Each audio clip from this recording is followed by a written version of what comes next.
Hello all, అందరూ ఎలా ఉన్నారు? అందరికీ హ్యాపీ దసరా బిలేటెడ్గా. నేనైతే పొద్దున్నే లేచి సింపుల్గా అయితే ఇట్లా రెడీ అయిపోయినా. పూజ కూడా చాలా సింపుల్గా అయితే చేసేసుకున్నా. ప్రసాదంలోకి వడపప్పు అండ్ పాయసం అయితే చేసిన. ఏ ఫెస్టివల్ వచ్చినా నేనైతే పాయసం డెఫినెట్లీ ప్రిపేర్ చేస్తాను. మా ఇంట్లో లేరు, అందుకనే నేనైతే ఇంత సింపుల్గా రెడీ అయినా. ఎందుకంటే పనులు చేయాలి కదా.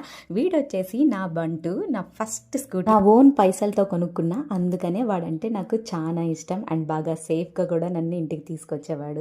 ఇక్కడైతే కొన్ని సోకులు పడుతున్నా. ఇప్పుడైతే లంచ్ ప్రిపేర్ చేస్తున్నా, ఎందుకంటే మా అన్నయ్య వదిన వస్తున్నారు. సో దసరా స్పెషల్స్ అయితే ఇక్కడ నేనైతే మటన్ కర్రీ ప్రిపేర్ చేస్తున్నా. మా అన్నయ్య దానికి కాంబినేషన్ రాగి సంగటి అయితే ప్రిపేర్ చేస్తున్నారు. కానీ వీడియోలోకి రమ్మంటే రావట్లేదు, చాలా షై ఫీల్ అవుతున్నారు. ఎవరైనా చూస్తే ఏమైనా అనుకుంటారని. కానీ నలభీమ పాకం అంటే మెన్నే కదా బాగా ప్రిపేర్ చేస్తారు ఉమెన్ కన్నా. ఇక్కడైతే చూసారా, బావమరుదులు అయితే భలే కుక్ చేసేస్తున్నారు. వాళ్ళ చెల్లికి వాళ్ళ వైఫ్కి భలే హెల్ప్ చేసేస్తారు. ఇప్పుడు రాగి సంకటి నాటుకోడి కాకుండా ఇట్లా మటన్తో కూడా ట్రై చేయండి, చాలా బాగుంటుంది. చాలా యమ్మీగా అయితే ఫుడ్ ప్రిపేర్ అయిపోయింది. వీడియో నచ్చితే please like, share and subscribe to my channel.